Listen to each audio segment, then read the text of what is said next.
화요일 새벽 묵상 하나님 말씀입니다. 신명기 22장 22절부터 30절까지 말씀입니다. 구약 성경 296면에 있습니다. 신명기 22장 22절에서 30절까지 말씀 제가 봉독합니다. 어떤 남자가 유부녀와 동침한 것이 드러나거든 그 동침한 남자와 그 여자를 둘 다 죽여 이스라엘 중에 악을 제할지니라. 처녀인 여자가 남자와 약혼한 후에 어떤 남자가 그를 성읍 중에서 만나 동침하면 너희는 그들을 둘 다 성읍 문으로 끌어내고 그들을 돌로 쳐 죽일 것이니 그 처녀는 성 안에 있으면서도 소리 지르지 아니하였으며 그 남자는 그 이웃의 아내를 욕보였음이라.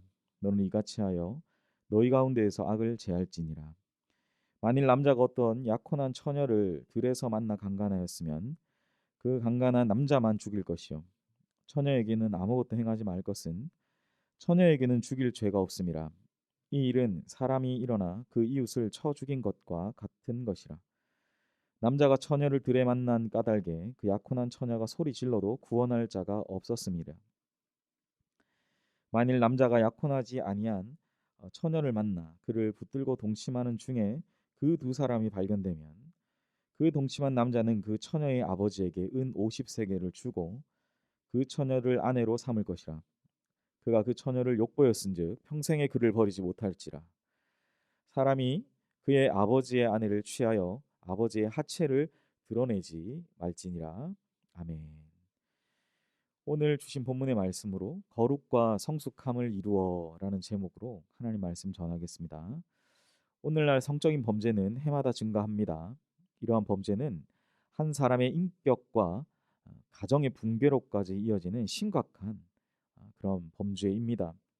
그래서 성경은 분명하게 성적인 순결을 강조하면서 물리적인 힘으로 다른 사람의 성적인 결정권을 빼앗는 것을 엄격히 금지하고 있습니다. 오늘 본문은 남녀가 지켜야 할 성경적 윤리, 성윤리에 대한 그 내용을 살펴볼 수 있습니다. 10계명 중에 일곱 번째 계명은 간음하지 말라입니다. 이는 허락된 관계 외에는 모든 육체적인 관계가 안 되고 또 부정한 것이며 가정을 파괴하는 범죄라는 의미를 담고 있습니다. 오늘 본문에서 어떤 사람이 배우자가 있는 사람과 부정한 일을 저질렀다면 두 사람 모두 그로 말미암아 파생된 결과에 대한 책임을 져야 한다라고 말합니다. 실제 구약 시대에는 이들 모두가 죽임을 당해야 했습니다. 배우자가 있는 사람과 관통하는 것은 결혼 관계를 파괴하는 중대한 사유가 되고 자신의 가정은 물론 다른 사람의 가정까지 파괴하는 범죄 행위라는 것이죠. 마음이 원한다고 해서 또 그것이 내가 전에 몰랐던 이것이 사랑인가라는 그런 생각으로 인해서 모든 것을 다 할 수 있는 것은 아닙니다. 우리의 감정은 이성에 의해서 통제가 되어야 하는 것이 분명히 있음을 기억해야 합니다. 결혼한 사람이 관심과 사랑을 쏟아야 할 대상은 바로 하나님이 짝지어 주신 배우자와 그로 말미암은 자녀들임을 분명히 기억해야 합니다. 또한 오늘 말씀에는 타의에 의해 일어난 성적인 어떤 행동에 대해서도 엄격하게 규제하고 있음을 알게 됩니다. 어떤 남자가 이미 약혼한 여자와 성 안에서 동침하면 둘 다 사형시키라라고 말하죠. 이는 다른 가정을 파괴하는 책임과 여성의 경우 성 안이라는 장소가 중요한데요. 적극적인 거부를 하지 않은 것에 대한 책임을 묻는 것입니다. 성 안까지 따라 들어갔다. 어떤 밀실된 공간까지 따라 들어갔다라는 것 자체가 적극적인 거부를 하지 않은 것으로 보게 되는 것이죠. 성 안이라는 장소를 두 사람이 적극적 또는 소극적으로 동의한 장소로 그러한 의미로 보기 때문입니다. 그런데 이와 반대로 들판에서 이러한 강제적인 동침에 대해서는 피해 여성에 대한 보호 규정을 둡니다. 그것은 들판에서 아무리 소리를 지르고 거부하고 저항을 해도 불가항력적인 힘에 의해서 그런 일이 일어났다고 성경은 보기 때문입니다. 이것은 아주 특이한 것으로 구약 성경 내에 아주 특이한 부분이라고 할 수 있죠. 그 시대 때만 해도 여성의 인권은 전혀 보호받지 못하던 시대에 이러한 규정은 그 상황 가운데 약자인 여성을 보호하는 법 정신이 담겨 있음을 우리는 생각해 볼 수 있습니다.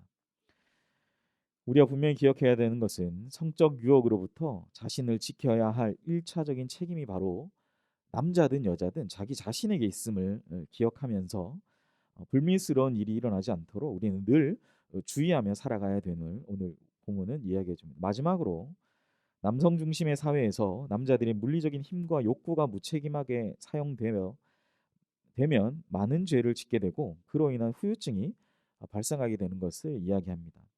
오늘 본문에 만약 남자가 약혼하지 않은 여인을 강제로 취했다면 그는 그 여자의 아버지에게 50세겔을 주어야 합니다. 또한 50세겔을 주고 그 여인과 결혼해서 평생을 살아야 하고 이혼할 수가 없습니다. 오늘 성경은 그걸 얘기하죠. 충동적인 행위에 대한 책임을 지게 하는 것입니다. 우리가 이런 관점으로 주변을 돌아볼 때 육신의 정욕을 잘 다스리지 못해서 인생을 정말 잘 살아갔던 그 인생을 망치는 사람들을 가끔씩 보게 되는 경우가 있습니다. 다른 죄와는 달리 성적인 행위와 그로 말미암는 죄는 자신과 타인에게 미치는 육체적, 정신적, 영적인 영향이 매우 큼을 우리는 오늘 세 부분을 통해서 오늘 본문을 통해 세 가지를 통해서 살펴볼 수가 있습니다. 사랑하는 여러분, 오직 말씀으로만 우리의 행실을 깨끗하게 할 수 있고 그렇게 살아야 할 것입니다.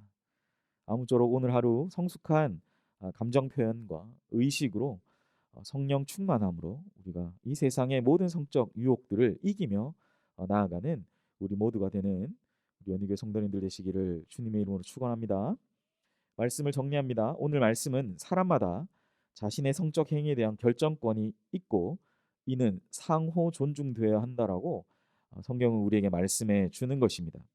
오늘 하루 말씀의 기준 안에서 서로를 존중하며 절제할 때 주님이 우리에게 주시는 참 자유와 행복 또한 만족이 있음을 기억하시기를 바랍니다. 이 세상의 음란과 정욕을 다스리며 정결함과 절제로 거룩한 삶을 살아가시는 복된 우리 연희교회 성도님들 되시기를 주님의 이름으로 간절히 소원합니다. 기도하겠습니다. 사랑하신 하나님, 오늘 우리가 거룩과 성숙함을 이루어 말씀의 기준 안에서 살아가는 우리 모두가 되게 하옵소서. 세상의 이 음란과 타락과 그것을 맞서 싸울 수 있는 것은 바로 하나님이 오늘 우리에게 말씀하신 이 거룩함과 또한 성숙함을 이루어가는 것임을 생각하며 오늘 하루 모든 상황 속에서 하나님이 우리를 불러주신 그 은혜와 사랑을 기억하며 살아가는 우리 연희교회 모든 주님의 백성들 되게 하여 주시옵소서. 감사드리며 예수님의 이름으로 기도합니다.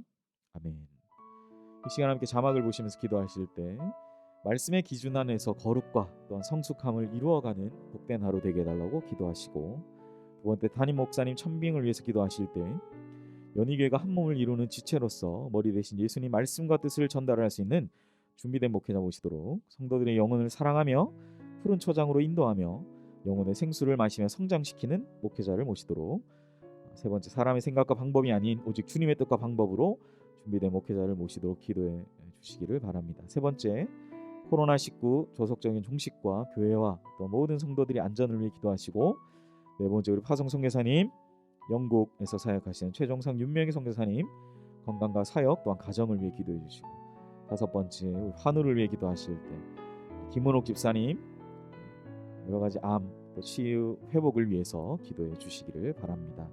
마지막으로 우리 12월 3일 수능 시험 앞두고 있는 수험생들 10명의 명단을 확인하시고 우리 아이들 이름을 불러가시면서 남은 기간 잘 준비하여 좋은 결과 얻을 수 있도록, 만족스러운 결과를 얻을 수 있도록, 수고한 만큼 열매를 잘 거둘 수 있도록 수험생들을 위해서 기도해 주시기를 바랍니다. 함께 기도합니다.